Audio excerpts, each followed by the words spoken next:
influence. Have you ever had people get up and dance?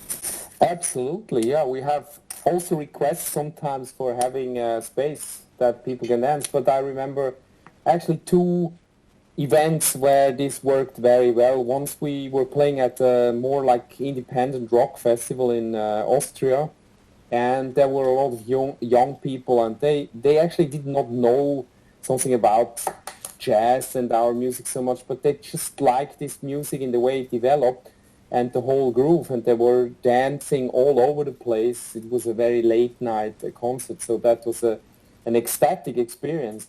And another one was that we played once for about 3 hours for contact dance group that are also dancing in a very different way, that they're starting really to get into a special flow as a whole group and working on that, and that works very well with that music. And I think in our music is a lot of kinetic energy and body movement, so that's brilliant. I know it's a common question. What are some of your musical influence? You were born in 71? Yeah, correctly, yeah. Well, I listen to a lot of stuff, of course, especially also funk music, but also rock or pop. I'm not so much into styles, but more into like musical strategies, concepts, bands, and special songs. I liked also these pieces that are somewhere in the world between, like, for example, David Byrne and Brian Eno's record My Life in the Bush of Ghosts, or things like that.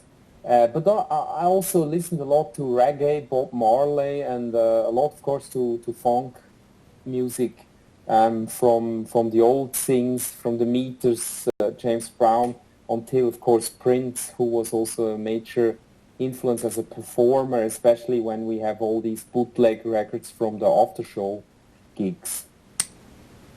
Do I hear 1980s King Crimson in there?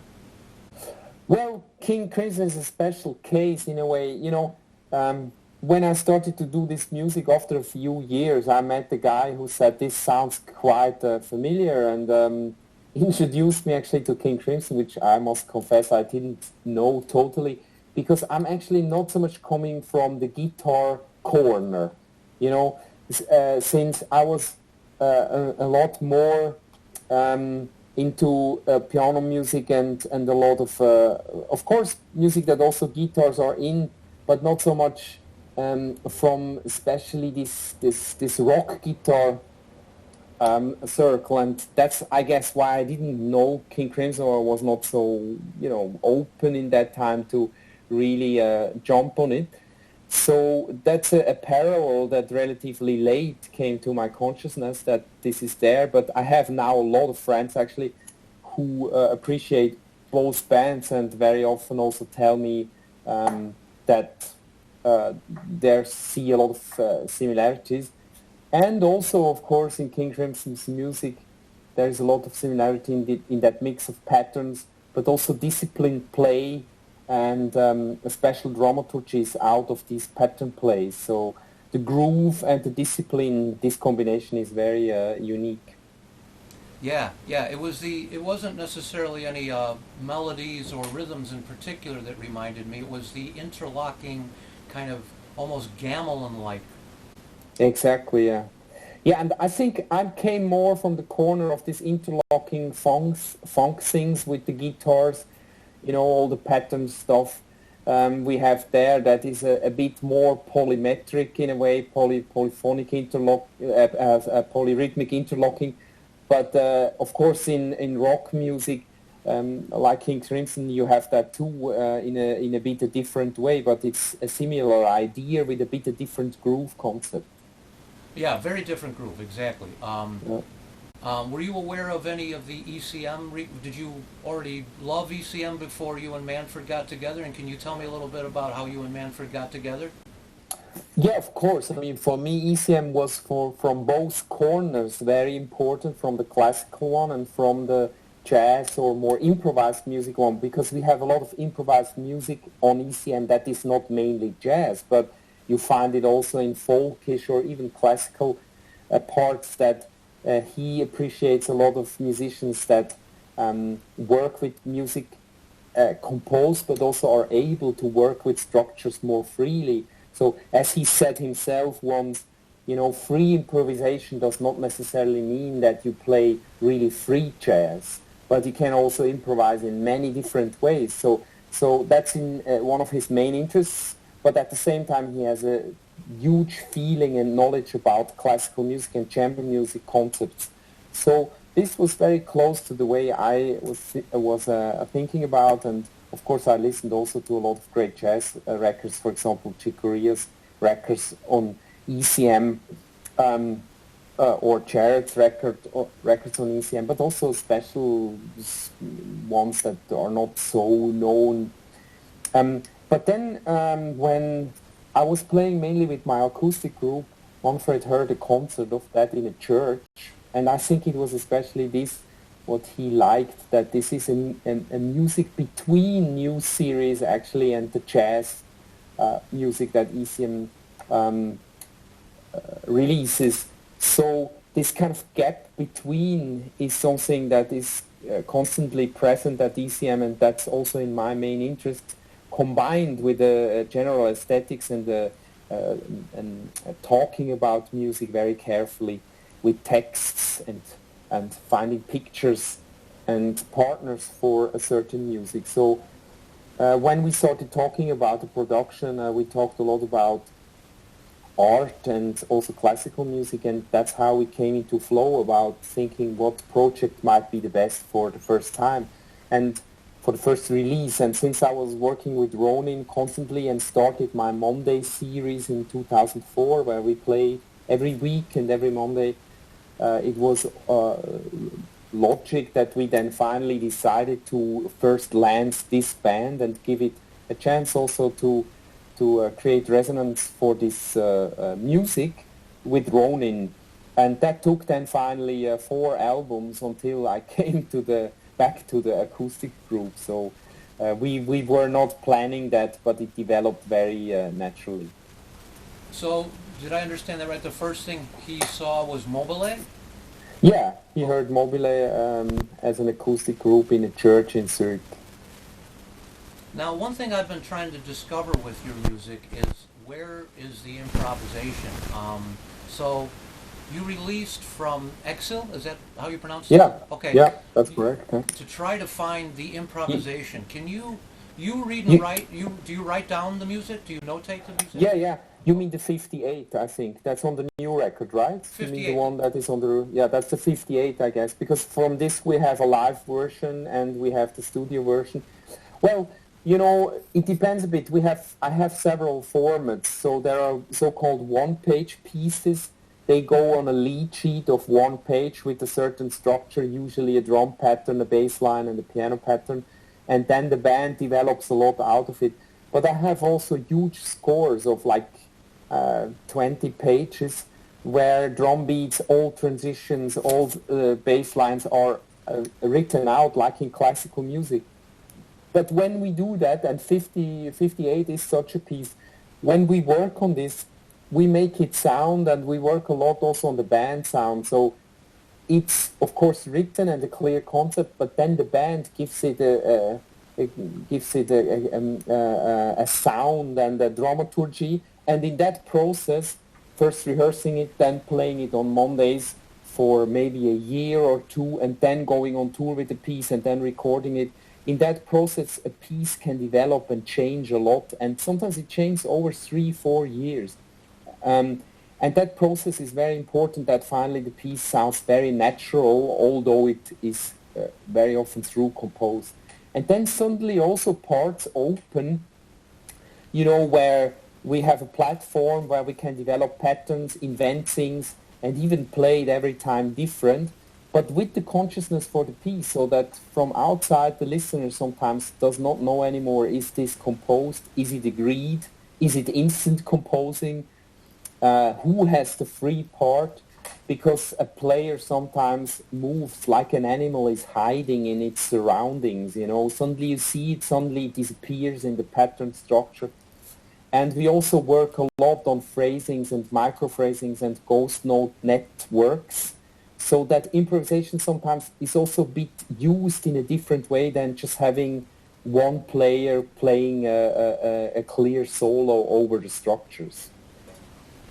Do you ever compose? You say that you notate sometimes the different lines. Do you like you tell Casper you can do this or this or this? Is that part of the improvisation that you give them choices or? No, usually when I have, let's take a 58, there is a clear drum beat even when the bass line starts to play the double time, or when you have the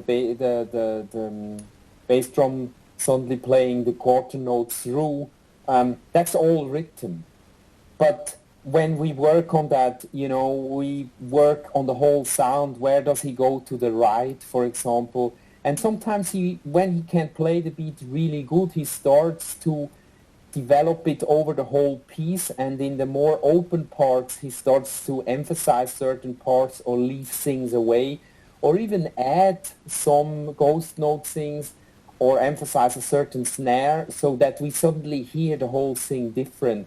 But this always works with the respect for the structure and the coherence of the composition. It's a bit like, that the drummer does not play in a certain style like jazz or Latin, bossa or whatever, but every beat has a character, every beat is appreciated, every beat is almost an own little orchestra, and I really compose it out. So it's important for me that the drum beat is respected as a full structure, important structure for the whole piece, and I actually work a lot on drum beats. Especially. Yeah, I can see that, because when I write something, usually the rhythm is there in my head. There can be some freedom, but it's very important. Like you said, when you open it up and go to the ride cymbal is an important moment. Exactly. Yeah. Well, I can't imagine another drummer. I mean, I really hope you guys are close and that this band stays together. Yeah, I play with Casper since we were kids, and what I really appreciate on his playing is that, he learns the pieces and sometimes needs a lot of time to study them. But the result is, when he can play the beat, that it sounds very natural, like a simple beat that every drummer can play. So the amazing thing in Casper's play is this natural sound that he creates even in a complex beat.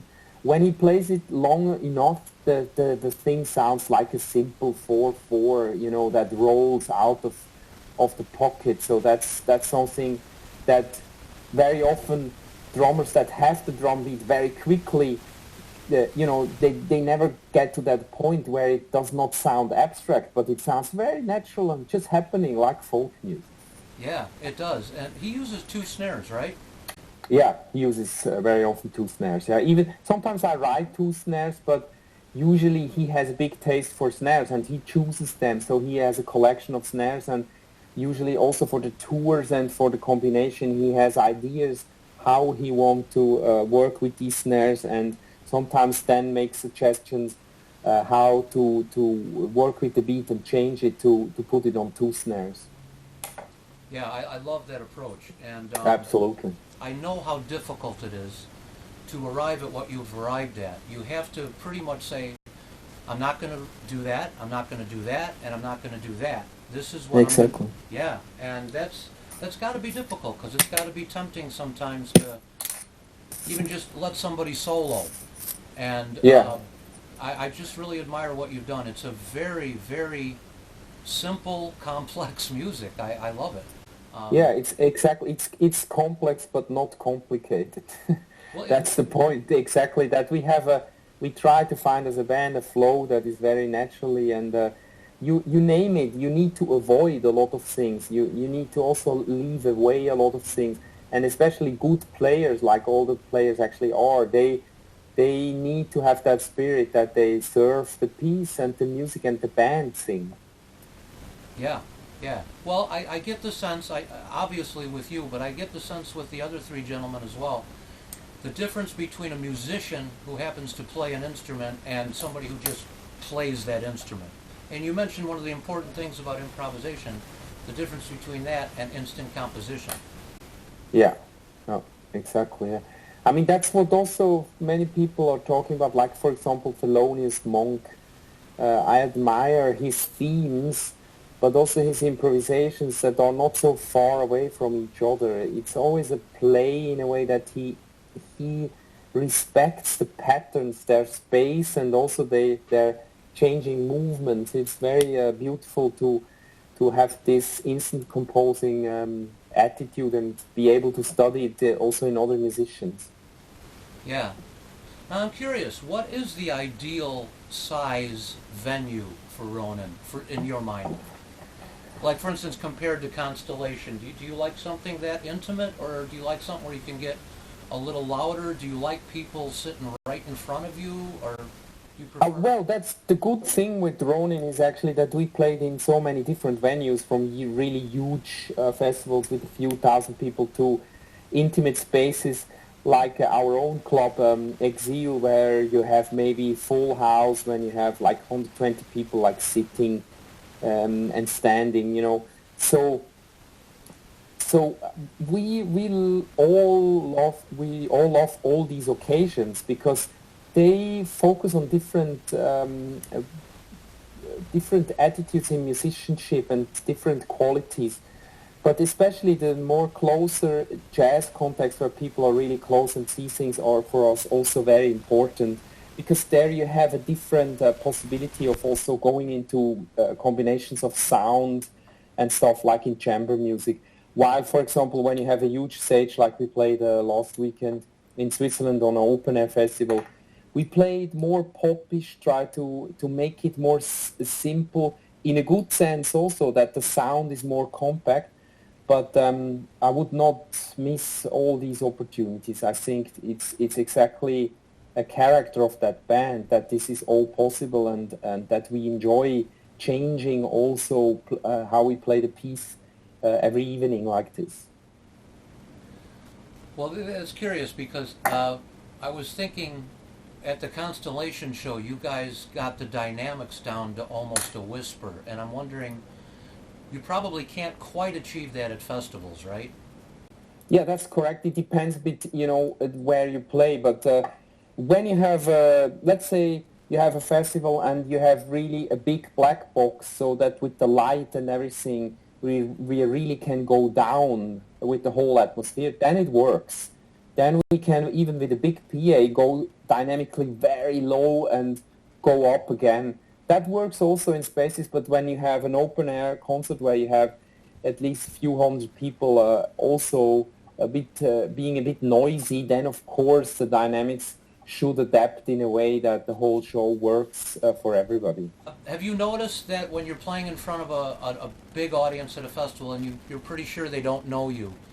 Yeah. Have you noticed that they, at the beginning, maybe there's some talking and stuff, and then they get drawn in, I'll bet, don't they? Exactly. That's also also something that we quite experienced sometimes, and also like that our dramaturgy is so different, you know, that people in the beginning sometimes do not get what's happening, and then they get drawn in, and then they're completely kind of shaken, because usually when something is happening, it doesn't happen, and after a while, when they're completely in, suddenly you have a strong cut or a change, also together with the light, and that flashes quite a lot of music maniacs that were maybe surprised by our show because they did not know it yet. So that's correct. Yeah, that's usually working.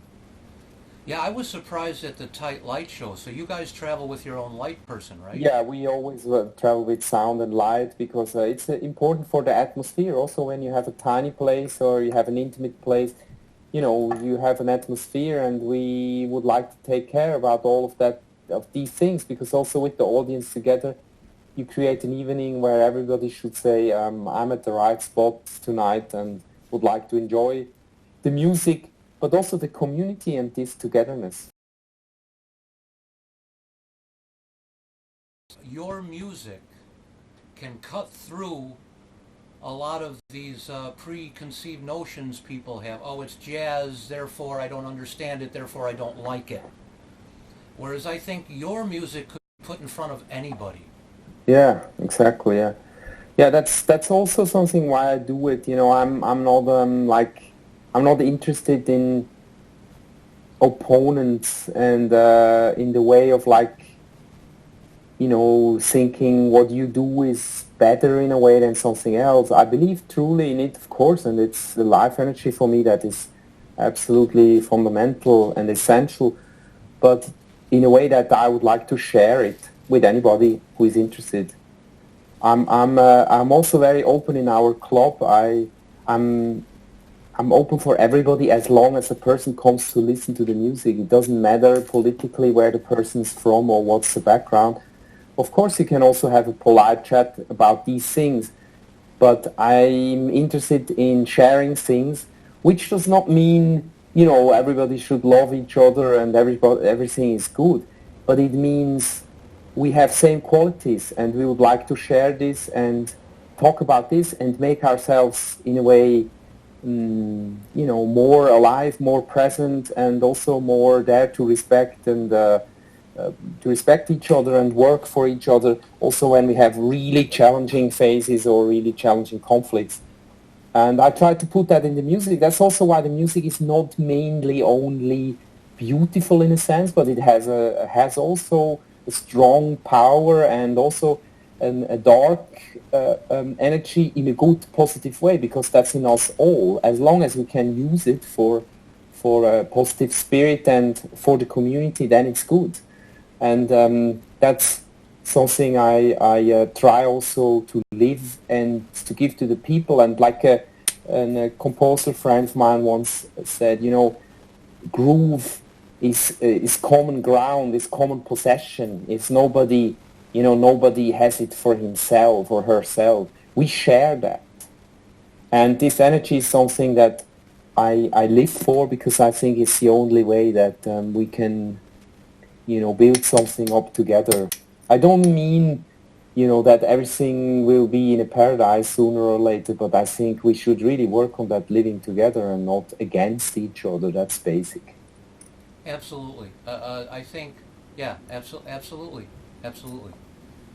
Have you ever, are you interested in writing the kind of music that you do with Ronan and Mobile for a large orchestra? Yeah, I also made some experiments with one with local orchestras or also with other groups. For example, I wrote one piece for a huge string orchestra and percussion, piano and bass clarinet. So I'm working on that, and it has also interesting results. And the only point that we have to consider when we do things like this is an orchestra is not a band. This means several of the subtle, musical interaction we talked about before is not possible with an orchestra usually. But you can translate it in several different ways. Orchestra players and conductors understand a certain musical attitude, and then it can work. And I'm on that process actually over the last years to develop step by step this practical attitude that the composition is understandable by an interested ensemble and can also be played by a huge classical group of people. Well, one interesting thing I found about trying to work with improvisation with an orchestra, now maybe this is a very common thing, but I never heard of it until Oregon released their In Moscow album with an orchestra. Right. And Towner has one composition where he kind of what I said to you earlier. I guess he writes different cells. He calls them cells. Right. And the conductor can make up his mind anytime. Okay, do this part, do that, and he's kind of conducting the orchestra to do a cell at his whim. Is improvisation going to be figuring into your work with the orchestra? Well, I call that the modular process, because what is in my interest, independent, if I work with a band, with an orchestra, or with another group, or also for film sometimes, is the dramaturgy. So I want to have a flow of music that you can dive into, and I want also to create that coherent structure to make that possible, to really create a musical flow that we all can share and dive into. So that means that I have to be careful with leaving too many things open. But with this modular way of like putting in patterns and structures that you can bring in by cues, or that you can prolong or shorten by cues, this method is very effective. I actually, when I studied classical music, I very often found the piece kind of, rigid, because you cannot change it when you have an evening in a big hall or the people are very late there. So you cannot adapt the piece. But in jazz, you very quickly leave the structure and go to free play and to improvisation. So I wanted to find something in between. And with that modular way, that maybe also plays a role in the pieces that you named before, it is possible to have a certain freedom and to also, especially in groove parts, leave the groove as long as it works. So with this cueing and with modular parts that you can lay over each other and stuff like this, this works very fine and gives also a good trust and a good reward for the players in an orchestra. That. So when you write for the orchestra, would there be a band as well, or just the orchestra? That depends. I had both points. We also did, for example, once a project with a big band where Ronin was the core, so just for the rhythmic structure. But with an orchestra, I also worked without other players. I wrote also chamber music for other players. Of course, this music is kind of new also in the attitude, so sometimes it needs an introduction and the players must understand it, otherwise they often underestimate it because the scores do not look totally complicated compared to new classical music. But the problem is the attitude and the cycles and the polyrhythms, and many players underestimate that. So usually it helps when you have a core of a group that already knows this music, but it's not necessarily it is not necessarily essential. Really, necessary that we have that. But then usually I write a piece a bit simpler. Yeah, Zappa talked about that, the attitude of a lot of, like the London Symphony Orchestra toward his compositions. He said it was very difficult to get them to take it seriously. Exactly, yeah. Yeah, that's even often with big, names a problem when the music does not look complex in the score.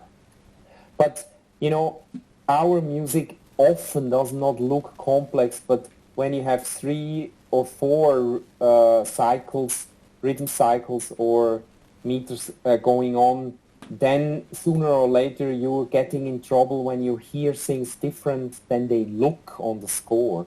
And I had problems with classical musicians that were very good and very experienced, that they were like, they didn't believe it anymore because what they were reading didn't sound like what they heard, because, for example, they had a 3 meter going on under everything, so they felt it differently.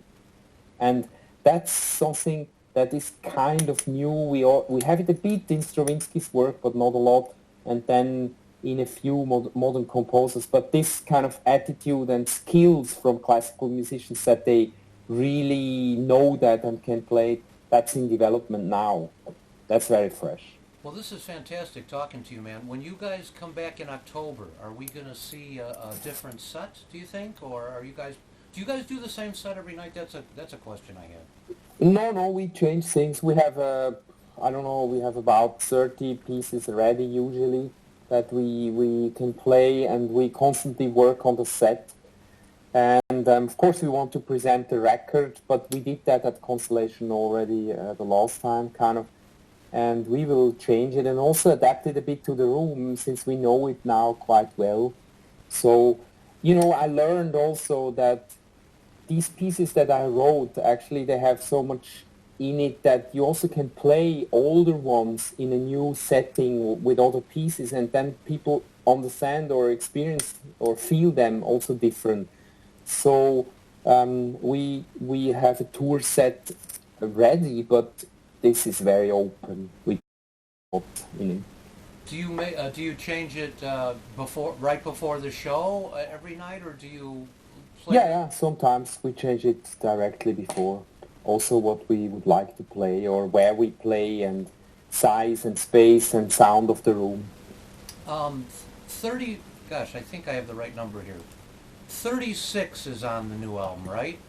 Right. Yeah. Okay, that's an older piece, is it not?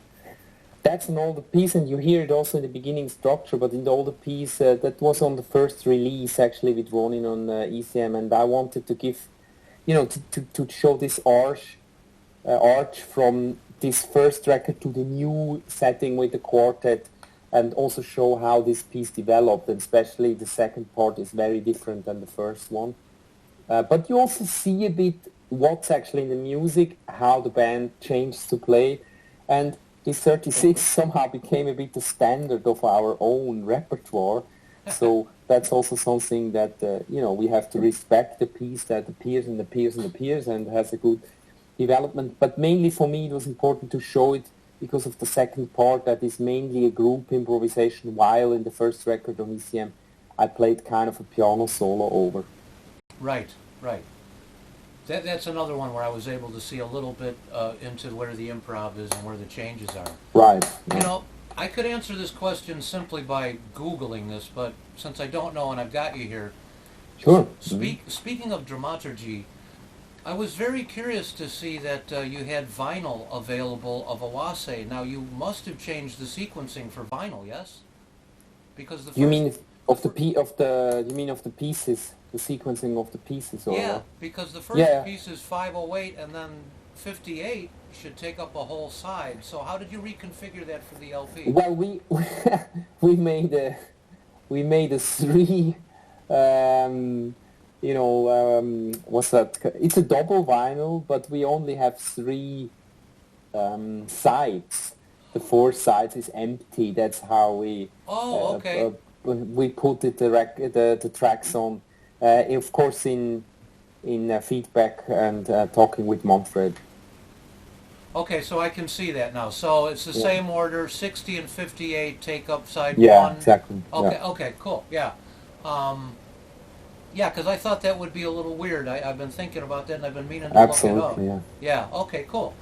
Do you have any specific feelings about analog versus digital? You mean in recording or in listening, like vinyl recording, and in recording. Do you guys? I don't even know this. How do you record these albums, digitally or on tape? Yeah, well, no, they're digitally recorded, but we make the whole mix and everything. Usually, we make immediately in the studio, and there is a lot of analog processing, and of course with the vinyl. Already from Lyria, but also from Avast and Continuum, the sound and the warmness of the whole band is very present. So I also appreciate it that we have it on vinyl very much. Yeah, it was great talking to you. I'm sure when we hang up, I'll think of 1,000 more questions, and I'll ask you that when we see you again.